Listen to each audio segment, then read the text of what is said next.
안녕하세요. 오늘도 사연살롱을 찾아주셔서 감사합니다. 얼마 전 칠순을 맞은 할머니예요. 지난 봄에 남편이 세상을 떠나고 한동안 마음이 편치 않았어요. 먼저 떠난 남편이 그리워서 그랬던 것도 있지만 그보다는 자식들한테 서운한 마음이 들어서 그랬어요. 자식 셋 모두 내 배 아파 낳은 자식인데도 어쩌면 하나같이 애미애비 가슴에 비수를 꼽아대는지 정말 서운하고 믿기만 하더라고요. 자식들을 키우면서 내 입에 들어가는 것도 아껴가며 자식들한테 먹이고 자랐어요. 남편은 제가 너무 자식들한테 희생하고 살아서 애들이 자기들밖에 모른다고 했지만 그래도 그땐 남편 말을 귓등으로 흘리곤 했어요. 모르긴 해도 세상의 모든 엄마들이 내 새끼한테 정성 쏟는 걸 아까워할 사람은 없을 테니까요. 그런데 이제 와서야 제가 제 발등을 찍었다는 걸 알게 됐지 뭡니까. 그래서 뒤늦게 수습에 나서게 되었어요. 그랬더니 얼마나 재미난 일이 벌어졌는지 압니까? 그럼 지금부터 저희 집 자식들에 대한 얘기를 시작해 보겠습니다.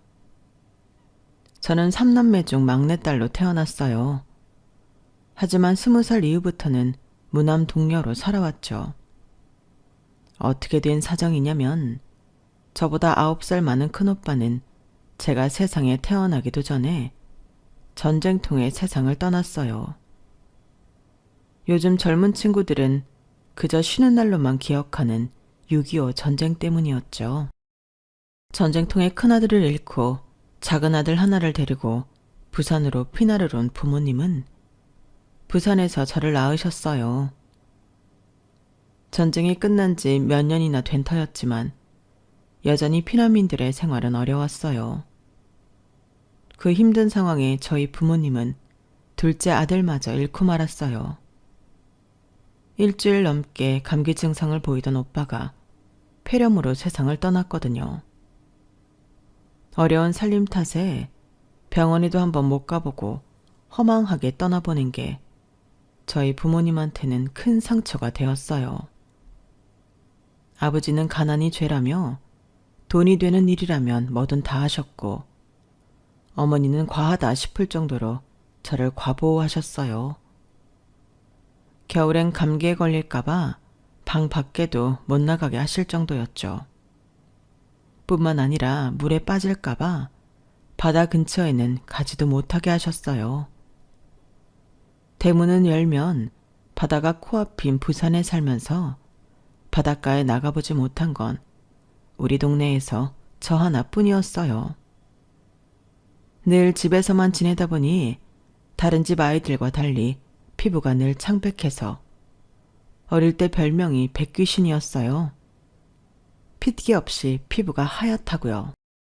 그렇게 저를 집 밖에도 못 나가게 하고 집안에서 꽁꽁 싸매고 키웠던 어머니는 제가 중학교에 들어가면서부터 전과 달리 거의 방목에 가깝게 키우기 시작하셨어요.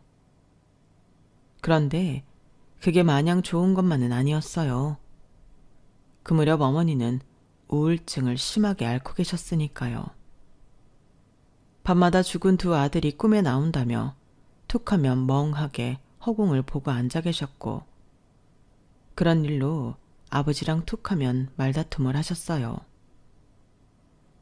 언제까지 죽은 자식들을 껴안고 살 거야? 당신이 그런다고 죽은 애들이 살아 돌아오기라도 한대? 제발 정신 좀 차려.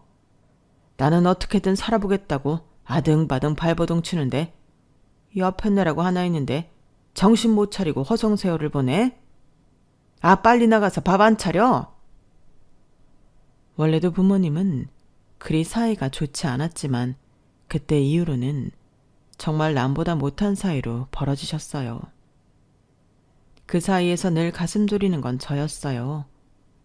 집에서는 늘 숨죽이고 살았던 저였지만 밖에서는 그럴 수 없었어요.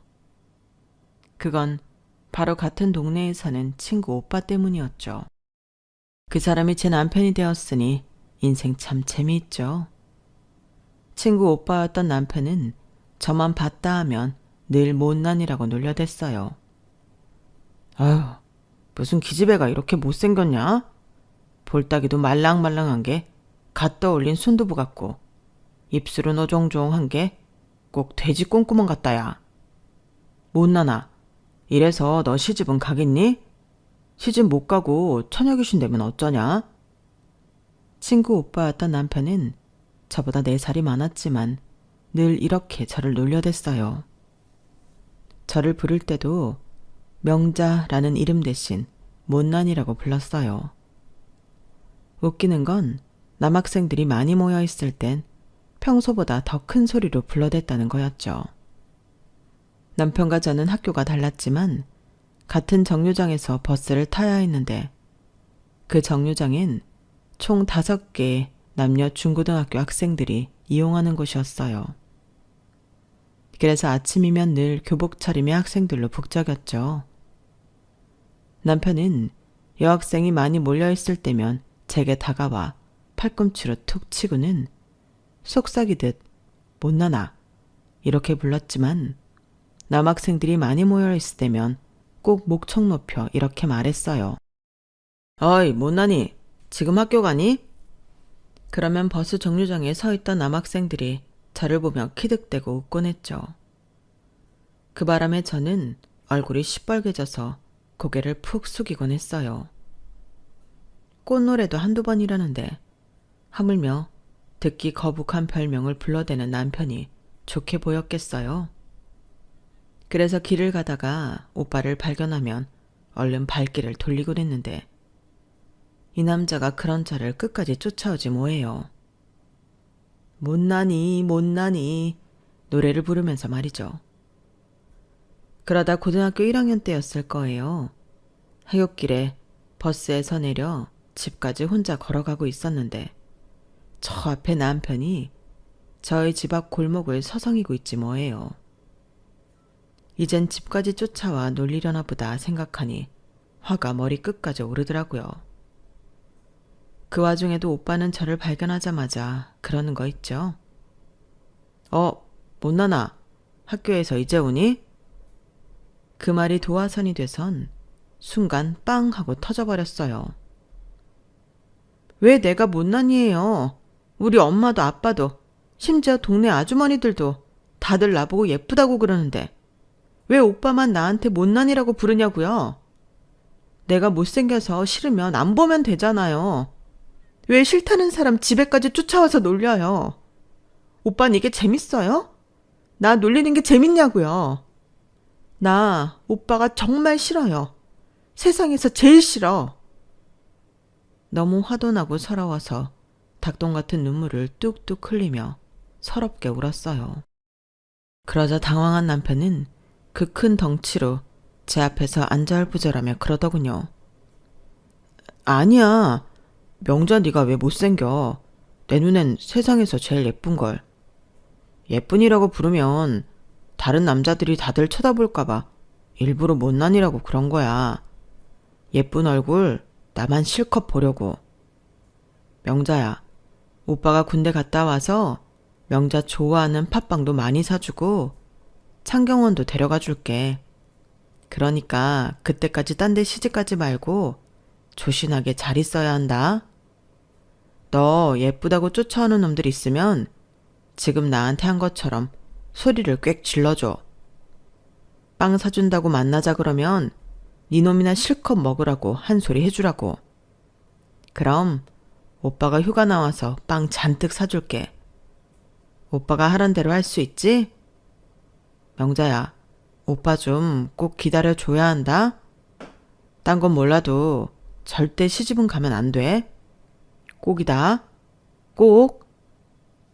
오빠는 지금까지와는 달리 진지한 표정으로 제게 그런 말을 하고 갔어요. 집에 돌아와 오빠가 한 말들을 찬찬히 곱씹어 보았어요. 그러니까 오빠 눈에 내가 예쁘다는 거지? 그러니 팥빵도 사준대고 창경원도 데려간다지. 근데 시집가지 말라는 건 또 뭐야? 이제 고등학교 1학년한테. 참 웃기는 오빠네. 생각은 그렇게 했지만 이상하게 기분은 좋더라고요. 군대에 가면서 제가 그 사이 시집갈까봐 걱정하는 남편 모습이 왜 이렇게 애처럼 보이고 귀엽던지, 그동안 저를 놀리던 남편과는 전혀 다른 사람 같았어요. 며칠 뒤 친구를 통해 남편이 군에 입대했다는 소식을 듣고는 이상하게 가슴 한구석이 허전한 기분이 들더라고요.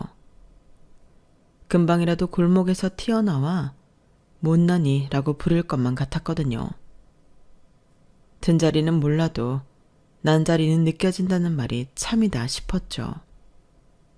그렇게 몇 달이 지나 남편에 대한 생각이 흐려질 쯤 수업을 마치고 친구들과 교문을 나서는데 어디선가 못나나 하고 부르는 소리가 들렸어요. 이젠 그 별명을 불러줄 사람도 없어서 환청인가 하고 지나치려는데 누가 뒤에서 제 어깨를 확 잡지 뭐예요. 놀라서 돌아봤더니 남편이었어요. 오빠가 여긴 웬일이에요? 지금 군대에 있어야 하잖아요. 우리 못난이 보고 싶어서 휴가 나왔지, 못난아. 오빠랑 팥빵 먹으러 갈까? 그 말이 떨어지기가 무섭게 남편은 제 손을 잡아 끌고는 학교 앞 빵집으로 갔어요. 저와 함께 하교를 하던 친구들도 함께 말이죠. 얼떨결에 남편은 처음 보는 제 친구들 앞에서 넉살 좋게 자기 자랑을 늘어놓았어요. 자기가 얼마나 힘이 세고 총도 잘 쏘는지 거짓말까지 보태가며 한참을 떠들던 오빠는 목소리를 가다듬고 이렇게 말했어요. 그러니까 앞으로 명자 좋다는 남학생이 쫓아오면 니들이 이 얘기를 꼭 해주라고. 명자한테는 힘세고 총도 잘 쏘는 남편감이 있으니까 얼씬도 말라고 말이야. 알았지? 그럼 이 오빠가 휴가 나올 때마다 팥빵이고 찐빵이고 왕창 사줄 테니까. 그 말에 친구들은 신난다며 손도장까지 찍어주었죠. 치, 누가 오빠한테 시집간대? 괜히 혼자 김칫국 마시고 있네. 난 신성일처럼 잘생긴 남자가 좋다고. 오빠처럼 산적 같은 남자 말고. 그러자 남편은 헛웃음을 치며 말했어요. 명자야, 네가 아직 어려서 남자 보는 눈이 없어 그러는 모양인데 우리나라가 어떤 나라냐? 전쟁이 끝나긴 했지만 종전이 아니라 엄연히 휴전국가라고. 언제 전쟁이 터질지 모르는 나라에서 제일 중요한 게 뭐겠어? 내가 사랑하는 사람을 지켜줄 수 있는 힘이야. 신성일이를 한 트럭 때려와 봐라. 나한테 잽이 되나? 남자는 자고로 말이지. 내 사람을 지킬 수 있는 힘이 있어야 한다고. 그러니까 엉뚱한 남자한테 눈 돌리지 말고 앞으론 위문 편지도 좀 보내고 우리 숙자랑 같이 면회도 좀 와라. 오빠가 우리 명자 보고 싶어서 밤에 잠이 안 온다. 에이 징그러. 난 아직 고등학생이라고요. 오빠는 성인인데 왜 학생한테 이래요? 자꾸 이러면 우리 엄마한테 이를 거예요. 얘들아, 빵 다 먹었으면 가자. 속으론 남편의 이런 오지랖이 싫지 않았지만 친구들 앞이라서 괜히 싫은 척 연기를 했어요. 친구들을 보내고 남편과 둘이 버스를 탔는데 그때 처음 나란히 앉아봤던 것 같네요. 조금 전까지만 해도 말도 잘하던 남편은 제 옆에 앉아서는 얌전한 양처럼 조용히 있었어요. 그리고는 묵묵히 저희 집까지 데려다 주었죠. 아직 학생인 제게 허튼 짓은 하지 않았지만 저를 바라보는 눈빛은 영화 속 주인공처럼 사랑에 빠진 모습 그 자체였어요. 4살이나 어린 여자한테 사랑을 느끼다니 지금 같아선 경찰에 끌려갈 일이지만 당시만 해도 제 나이에 결혼을 하는 여자들도 있었으니 당시로선 환영은 못 받아도 죄는 아닌 일이었어요. 명자야, 잘 자라. 내일 아침에 오빠가 데리러 올게. 휴가 기간 내내 너 학교까지 데려다 줄 테니까 그렇게 알아. 오빠는 친구도 없어요. 휴가라면서 나 학교 데려다주고 데려오는 것밖에 할 게 없냐고요. 없어서 안 만나겠니? 명전이가 내 마음의 1순위니까 그런 거지. 잔말 말고 얼른 들어가. 밤에 나돌아다니면 엄한 놈들 꼬이니까.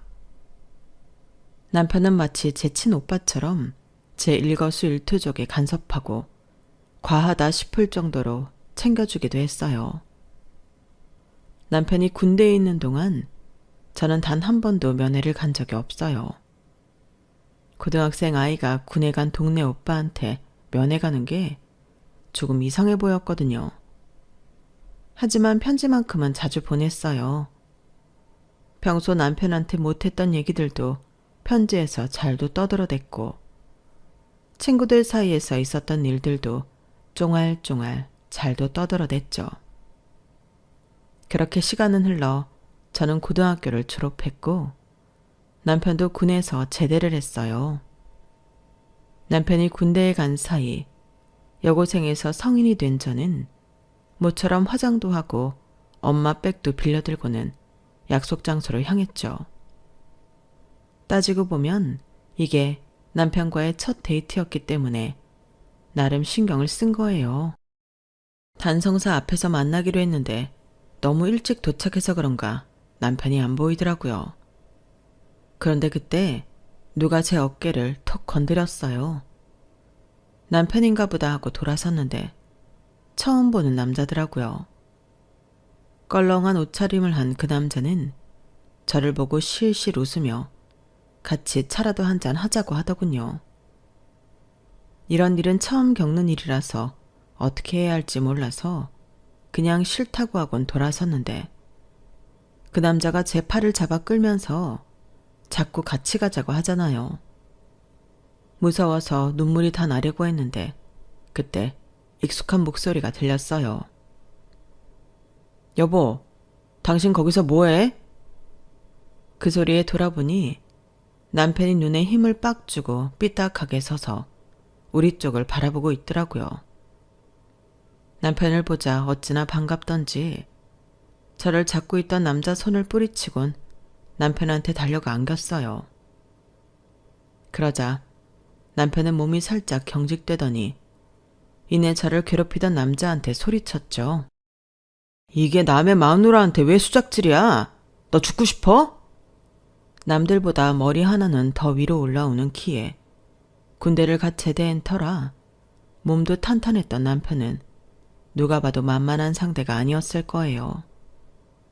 상대 남자는 제 남편을 보자 슬금슬금 뒷걸음쳐 도망을 가더라고요. 남편은 자기 품에 안긴 저를 내려다보면서 말했어요. 우리 명자는 이렇게 오빠가 좋아서 어쩌니? 사람들이 다 쳐다보는데 창피한 줄도 모르고 안길 정도로 내가 그리 좋아? 어? 그 말에 정신이 확 든 저는 얼른 남편한테서 몸을 뗐어요. 그리곤 사과처럼 빨개진 얼굴로 땅만 바라봤죠. 그러자 남편은 제 손을 잡고는 그러더라고요. 앞으로도 무슨 일 있으면 내 품에 안겨. 평생 우리 명자는 내가 보호해 줄 테니까. 알았지? 늘 저만 보면 장난을 치는 남자였지만 저는 남편의 이런 점이 좋았어요. 저희 집은 부모님이 두 아들을 앞서 보낸 탓에 집안에 늘 그늘이 져 있었거든요. 아버지는 집보다는 일에 빠져 사셨고 어머니는 제가 아닌 세상을 떠난 두 아들을 그리워하는 얼굴로 사셨어요.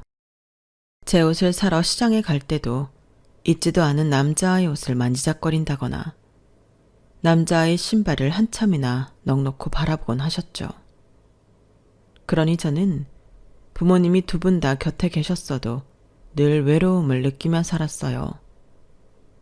그런데 남편은 세상 사람들 모두를 제쳐두고 저만 바라보는 사람이었거든요.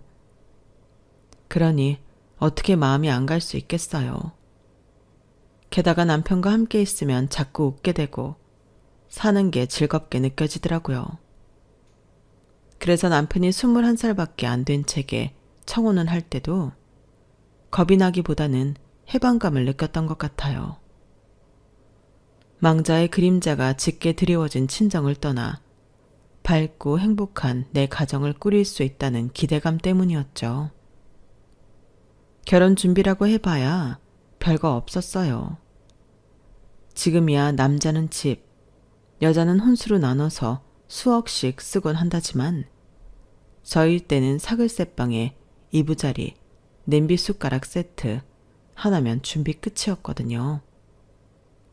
실은 시댁에서 들어와 살라고 하셨었는데 남편이 펄쩍 뛰며 안 된다고 고집을 부렸어요. 엄마, 우리 명자 손목을 보세요. 이렇게 가느다란 손목으로 8명이나 되는 돼식구 살림을 어떻게 합니까? 난 죽었으면 죽었지. 우리 명자 고생 안 시킵니다. 에라 이놈아. 이 엄마는 이 나이 때까지 그 식구들 밥해 먹이며 청소에 빨래까지 다 하고 살았다. 근데 뭐? 네 색시 힘들게 하기 싫어서 나가 살겠다고? 아이고, 이런 걸 자식이라고 낳아기른 내가 병신이지. 엄마, 아무리 그래도 소용없어요. 난 명자 없으면 안 되니까. 제 낯이 부끄러울 정도로 남편은 아니고 바뀌고 저를 향한 사랑을 과시했어요. 어찌나 유난이었던지 제가 시댁에 가면 시댁 식구들이 저보다 더 긴장하는 게 보일 정도였어요. 저와는 국민학교 동창인 신우이는 지 오빠 등살에 신우이 노릇은커녕 제가 손에 물을 묻힐까봐 옆에서 전전긍긍했어요. 명자야, 넌 안에 들어가 있어. 이러다 우리 오빠 보면 나 죽는다. 괜찮아. 딴 것도 아니고 과일 좀 씻는 건데 누가 하면 어떠니? 아, 안 되는데. 우리 오빠가 너한테나 순한 양이지 우리 집 식구들한테는 아니란 말이야. 오죽하면 우리 아버지도 큰오빠라면 두 손 두 발 다 드셨겠니? 명자야, 내가 부탁한다. 그냥 들어가서 쉬고 있어. 제 눈에는 세상에 이보다 순할 수 없는 남자였지만 어디까지나 딱 저한테만 국한된 순함이었던가 봐요. 결국 울상이 된 신우이를 모른 척할 수 없어서 저는 집 안으로 들어왔어요. 그런데 안도 다를 바 없더라고요. 시동생들이 방을 치우고 물걸레질까지 하느라 난리더라고요. 제가 할 테니 걸레를 달라고 했더니 기겁을 하며 손사래를 치지 뭐해요. 안 돼요. 큰형한테 혼나요. 형수님한테 일 시켰다간 저 뼈도 못 치를 거라고요. 그냥 편히 앉아 계세요. 형수님 좋아하는 귤도 사놨으니까 그거 드시면서 쉬세요. 시댁에 갈 때마다 집안의 평화를 위해서 저는 손 놓고 쉬는 길밖에 없었어요. 그러다 임신을 한 뒤에는 아주 상전대접을 받으며 지냈죠. 남들도 다 갖는 아기인데 남편은 엄청 유난을 떨며 주변 사람들을 들들 볶아댔어요. 저도 저지만 태중에 있는 자식이 걱정돼 그런 거라고 생각했는데 이게 웬걸? 7시간 진통 끝에 출산을 하고 보니 남편은 아이는 뒷전이고 제 걱정부터 하지 뭐해요. 명자야, 괜찮아? 아, 차라리 내가 아프고 말지. 이 가냘픈 몸으로 이렇게 큰 놈을 낳느라 그 고생을 했어. 다시는 애 낳지 말자. 너 이렇게 힘든 거 나 도저히 못 보겠다. 아, 우리 명자 진땀 흘리는 거 봐. 그래도 첫 아이인데 눈길 한번 안 주고 제 손에 얼굴을 묻고 절절 매는 걸 보니 이 남자 정말 팔불출이구나 싶더라고요. 그래도 세상 누구보다 날 생각해주는 남편이 고맙기도 했어요. 긴 진통에 진이 다 빠지긴 했지만 그래도 나밖에 모르는 이 남자 덕에 힘든 것도 한순간에 사라지더라고요. 그런 소리 말아요. 하나는 너무 외롭다고요. 못해도 둘은 낳아야지. 아니야. 난 명자 너만 있으면 돼. 자식 새끼들이야 다 키워놓으면 떠날 것들인데 우리 명자 몸 상해가면서까지 그럴 거 없어. 내가 절대 그렇게 안 할 거야. 남편은 둘째는 절대 없다고 호언장담을 했지만 이듬해 저는 또다시 출산을 하게 됐어요. 그때도 남편은 분만실까지 들어와 산통으로 힘들어하는 제 곁에서 자기가 죽일 놈이라고 자책했어요. 둘째 아들이 태어나고 얼마 뒤 결국 남편은 정관 수술을 받았어요. 3번은 안 된다면서요. 그렇게 낳은 2 아들은 누구를 닮아 그런지 개구지기가 이를 데 없었어요. 잠시만 눈을 돌리면 다치게 일쑤고 하루도 사고를 안 치는 날이 없을 정도였어요. 아이들이 국민학교에 다닐 즈음엔 2 아들이 친 사고 뒷수습하러 다니느라 정신이 없을 정도였죠. 그건 중학교에 들어가서도 마찬가지였어요. 툭 하면 학교에서 걸려오는 전화에 시달려서 그런가 전화벨만 울려도 심장이 덜컹 내려앉는 것 같았죠. 남편한테는 2 아들이 치른 사고에 10분의 1 정도만 알리는데도 남편은 아들들만 보면 이를 갈았죠. 니들이 뭔데 내 아내를 괴롭히냐? 니들이 네 엄마한테 뭘 해준 게 있다고 허구한 날 힘들게 하냔 말이야. 난 말이다. 세상에서 네 엄마가 제일로 소중한 사람이다. 니들이랑 네 엄마랑 물에 빠지면 난 1초의 망설임도 없이 네 엄마를 구할 사람이란 말이야. 그런데도 니놈들이 감히 내 아내를 힘들게 해? 그따위로 굴 거면 당장 내 집에서 나가. 난 니들처럼 배은망덕한 놈들은 필요 없으니까. 그럴 때마다 저는 남편을 어르고 달래가며 화를 풀어주려 애를 썼어요. 어깨도 주물러주고 옆에 착 달라붙어 남편 볼에 얼굴도 비벼가며 가진 아양을 다 떨어야 남편은 2 아들을 용서해주곤 했어요. 그러면서 매번 이런 말을 하곤 했죠. 우리 명자, 나 죽으면 어떻게 사냐? 저 이기적인 자식들이 내 마누라 홀대할까봐 벌써부터 걱정이다. 명자야, 너 나 죽거든 따라 죽어라. 그래야 더러운 걸 안 보지. 하유, 걱정도 팔자네요. 우리 애들이 어때서 그래요? 지금이야 철이 아직 안 들어 그러는 거지. 나이 들고 지들 가정 꾸리면 다 어른 됩니다. 그러니 멀쩡히 살아있는 아내까지 죽일 생각 말고 오래오래 건강하게 살 생각이나 하세요. 그렇게 놔두고 가기 힘들면 당신이 나보다 더 오래 살면 되잖아요. 그래, 그래야겠네. 내가 당신보다 딱 1주일만 더 살고 갈게. 당신 장례 치르고 묘자리까지 정하고 그러고 따라갈게. 그때는 남편이 괜한 걱정을 한다고 생각했는데 시간이 흐를수록 남편이 왜 그렇게 걱정을 했는지 알 것 같았어요.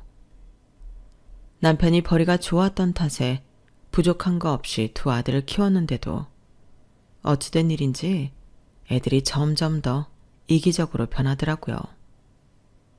맛있는 건 지들 입에 넣기 바쁘고 좋은 것도 지들이 먼저 쓰기 바쁘더라고요. 남편 없을 때 2 아들이랑 밥을 먹다 보면 아주 혀를 차게 되곤 했어요.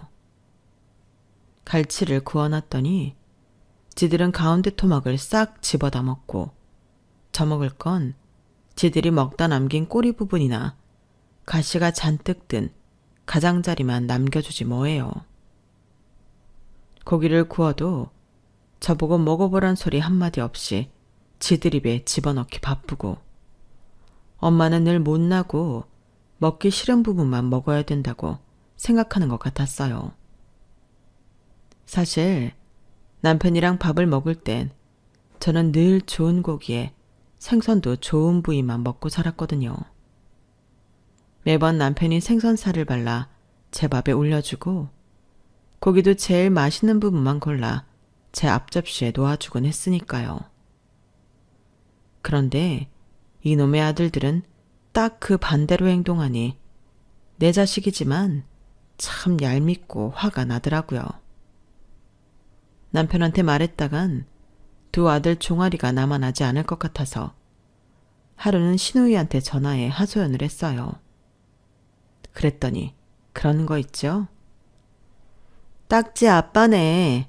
올케가 몰라서 그러는데 오빠가 어릴 때부터 딱 그랬어. 엄마 말로는 할머니가 하도 오빠를 아끼셔서 버릇을 잘못 들여놨다 그랬지만 내가 보기엔 그건 천성이야. 얼마나 이기적인가 몰라. 그런 사람이 올케한테 지극정성 다하는 거 보면 진짜 신기하다니까. 씨도둑질은 못한다고 상준이 상민이가 딱 지 아빠 닮았는데 누구 탓을 하겠어. 신우이 말을 듣고 나니 그래도 조금은 안심이 됐어요. 다른 건 몰라도 나중에 지들 아내한테는 잘할 것 같았거든요. 그래, 남의 집 딸내미 힘들게 하는 것보다는 엄마인 나 힘들게 하는 게 낫지. 그렇게 생각하니 그래도 참을만 하더라고요. 두 아들이 대학을 졸업하고 원하는 직장에 취직해 지들 가정을 차린 뒤에도 이기적인 건 여전했어요. 그래도 지들 아내한테는 잘하고 사니 다행이다 생각했죠. 자식들도 떠나보내고 남편과 둘이 지내게 되니 두 번째 신혼을 맞은 것처럼 하루하루가 재미있었어요. 남편이 사업체를 작은 아들한테 맡기고부터는 함께 여행도 다니고 캠핑카도 장만해서 국토 여행도 떠나곤 했어요. 애들이 그 나이에 사고라도 나면 어쩌려고 그러냐며 걱정 반 타박 반을 해댔지만 제 남편이 그 말을 들을 사람이 아니잖아요. 잘못돼도 니들한테 손 안 벌린다며 운전대를 잡았죠 뭐. 차를 타고 가다가 경치가 좋은 곳이 있으면 거기에 자리를 잡고 시간 가는 줄 모른 채 풍경을 감상하곤 했어요. 그때 제 나이가 막 환갑을 넘긴 때였으니까 지금 생각해보면 한창일 때였네요. 몇 년 그렇게 캠핑카를 타고 다니다가 남편 나이도 있고 해서 남편을 설득했어요. 이제는 밖에서 힘들게 밥 해먹고 여행하는 것보다 호텔에서 조식 먹어가며 편하게 여행하고 싶다고 했더니 남편이 당장 캠핑카를 팔겠다고 하더라고요. 그래서 둘째를 시켜서 캠핑카를 팔아버렸죠. 남편은 내심 아쉬워하는 듯 했지만 그래도 나이를 생각하면 잘한 결정이다 싶었어요. 우리 부부의 주 수입원은 상가 월세와 오피스텔 월세였어요. 남편이 부동산에 관심이 많았던지라 그동안 목돈이 생길 때마다 사두었던 것들이 말년에 효자 아들 노릇을 하게 되었거든요. 우리나라는 돈 벌려면 부동산에 투자해야 한다더니 그간 사모은 상가며 오피스텔을 실거래가로 따져보니 돈이 상당히 되더라고요. 재벌은 아니어도 손주들 때까지 먹고 살 정도는 되니 말이에요. 돈 걱정 없겠다. 자식들 걱정 없겠다. 이제 우리 부부만 아픈 데 없이 즐기며 살면 되겠다 생각했는데 남편이 덜컥 암에 걸린 거예요. 남편의 암 진단 소식에 내가 암에 걸린 것보다 더 겁이 나더라고요. 그랬더니 맏며느리가 그러네요. 요즘은 의술이 발달돼서 치료 잘 받고 식이요법 잘하면 백수도 누릴 수 있을 거라고요. 하지만 며느리 말과 달리 남편은 암투병을 시작한 지 2년 만에 세상을 떠나고 말았어요.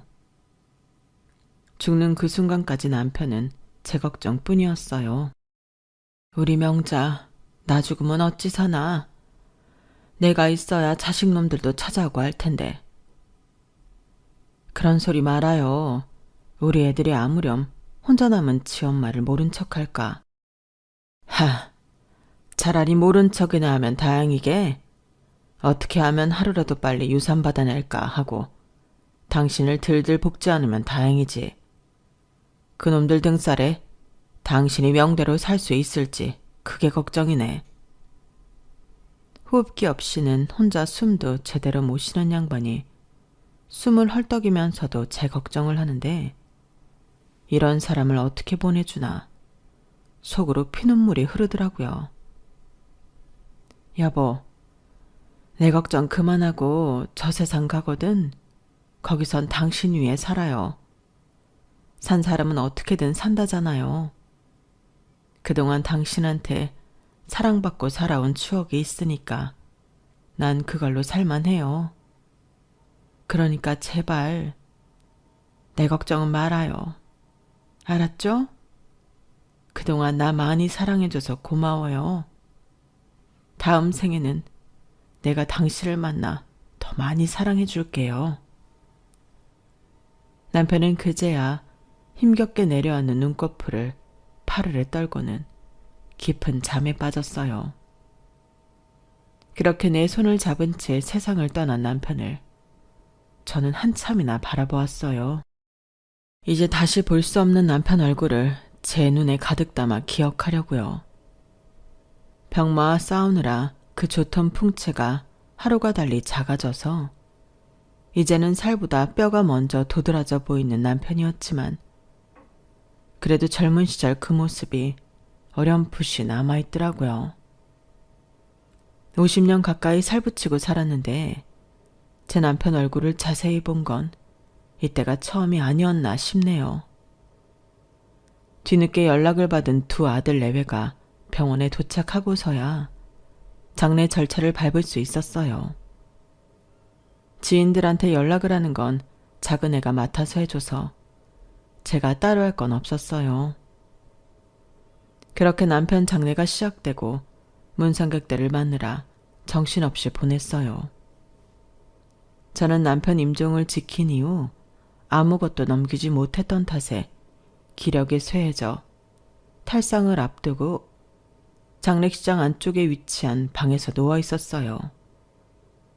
잠이 들었다가 깨기를 반복했던 것 같아요. 그런데 새벽녘에 문 밖에서 우리 아이들 내외가 속삭이듯 하는 소리가 들리지 뭐예요. 형, 아버지 재산이 상가랑 오피스텔 한 동, 연희동 집 이것뿐인가? 연희동 집은 엄마 혼자 살기에 좀 크지 않나? 요즘 그쪽에 집값도 많이 올랐다던데 이참에 파는 게 낫지 않아? 내 생각도 그렇긴 한데 어머니가 그러겠다고 하시겠니? 아버지랑 추억이 있니 어쩌니 하면서 쥐고 있으려 들 텐데.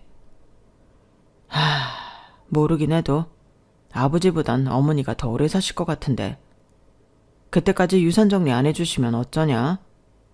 나 내년엔 독립할 생각이라 사업 자금도 필요한데 말이야. 그러게요. 가만 보면 어머님처럼 고생 않고 편히 산 분들이 가늘고 길게 사시더라고요. 우리 할머니도 90 넘어서까지 사셨다니까요. 형, 형수 말대로 우리 엄마가 90까지 살면 어떡하냐? 아니, 그러다 우리보다 더 사시는 거 아니야?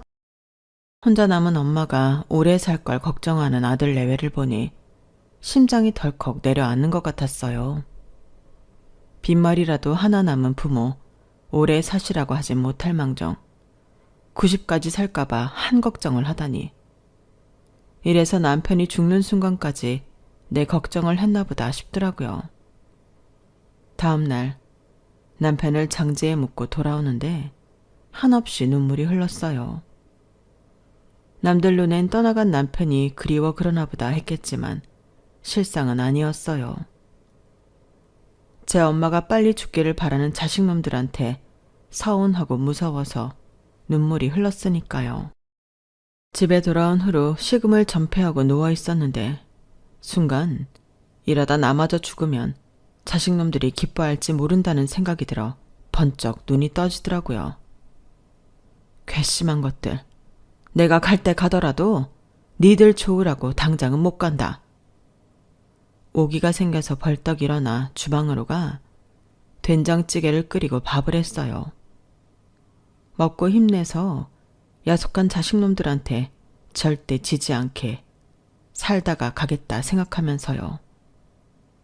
점심때는 근처 마트에 가서 한우도 사다가 구워 먹고 몸에 좋다는 홍삼이며 제철 과일도 죄다 사다가 냉장고에 채워두었어요. 잘 먹고 잘 버텨야겠다는 생각뿐이었거든요. 그렇게 며칠이 지났을까요? 낯선 번호로 전화가 왔더라고요. 남편이 남긴 유언장이 있다면서 와서 유언 내용을 들으라더군요.